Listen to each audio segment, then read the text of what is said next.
overall architectonic or architecture is at stake. So in fact, and contrary to what a superficial observer might think, there is something deadly serious in looking back to what our school means in order to decide which past to inherit.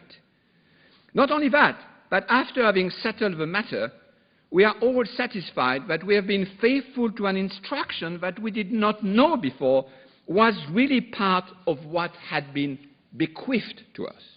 We now feel that thanks to our decision, we prolong a history which we have situated in the line of this history, and which would have met the founders' approval, even though we know it would be ludicrous to check for such a continuity in this gentleman's exact words. What is binding us? It would be totally false to say that we are not bound at all, and we can freely modify at will the genealogy, history, and development of our school without any reference to what it is now, what it has been, and the reason why it has been founded in the first place. That is, an anti-university to resist French academic corporatism and archaism. Sorry for the university professors of French here. But it would be just as silly to claim that its past and present reality is so assured that we just have to follow what it was at time t to be certain of what it will be at time t+1. In that respect, there is no doubt that the essence of a school is something we can refer to, something that is at its own consistency, its own resilience, its own obdurate presence, to which we can point at with a gesture, just as ostensive as when we point at stones or mugs or cats or mats. And yet, there is no question that even though we point at those realities with the same finger, the target is entirely different. The reality is there, no doubt about that. But its mode of existence is highly specific. No doubt about that either. The best proof that this regime of existence is peculiar is that we have assembled in the council room to decide how to carry on the same institution to time t+1. You don't do that usually for stone, for mugs, and for mats. There is such a hiatus, such a gap in between time -1, time t, and time t+1, that we are meeting in order to carry the school one step further beyond the gap, beyond the hiatus. It won't go by itself. It won't jump the gap by the force of its own inertia. Actually, contrary to celestial bodies, there is no inertia at all in an institution, as you all know. You stop carrying it on, it drops dead. You have to achieve it. And yet it goes on, whatever you do. This is what makes the life in our board of directors, and I'm sure yours as well, so hard.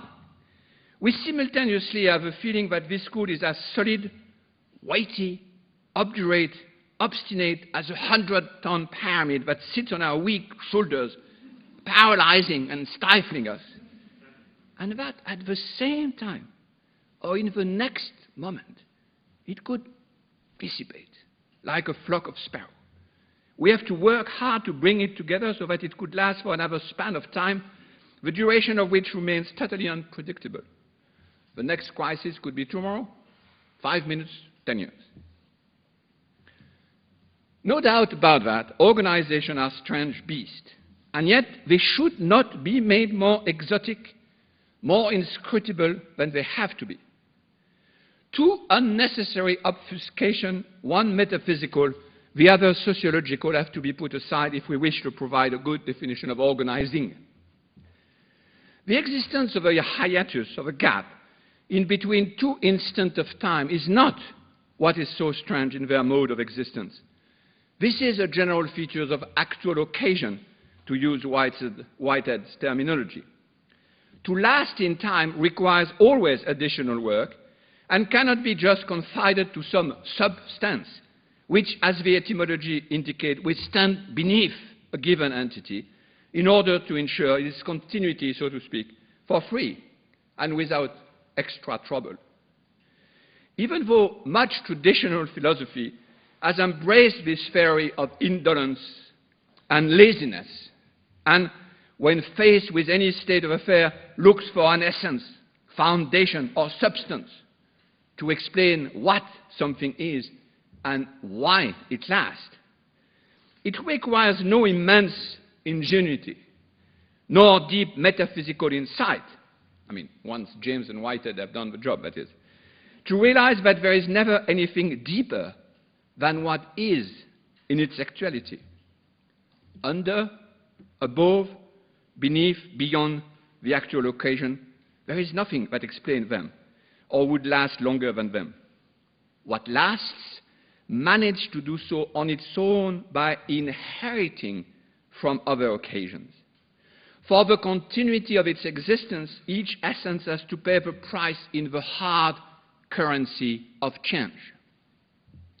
Everybody has to overcome this hiatus between two moments of time. My school, yes, to be sure, but also my own body. The cat on the mat too, and even the pavement on which they all lie at rest. Seen at the microscopic level, the slabs of stone are in a more permanent state of crisis than my school will ever be. They would need infinitely more jumps from one quantum state to the next in order to resist disintegration than my institution will ever need. Overhauls, coup d'etat, palace revolution, re-engineering, downsizing, whatever. As to biological bodies, it's enough to read Darwin to begin to measure the number of gaps one organism has to jump over in order to remain in existence a little bit longer. Essence is the consequence, not the cause of duration. Or to say it instead of a word, substance should not be confused with subsistence. In brief, such a risky, fragile, provisional character is not what is so strange in an organization. All entities run the same risk and pay for their continuation in their same small change, namely alterations. But in order to detect what is so specific to this mode of existence, one has also to resist the temptation, and here I will follow very clearly on Barbara's talk this morning, to render it even more exotic by seeing it a deep sociological mystery, that of a collective body. And I confess that the mistake has been made so often that the temptation is now so great as to seem irresistible. Since we are always in our own institution simultaneously under the huge shadow cast by their past existence, and yet fully aware that we are always the sole authors of their overarching realities, we could think that those organizations are not real at all, but things entirely virtual, a sort of causa mentale, an imagination, a moral entity, an invisible person, in brief, a mystery.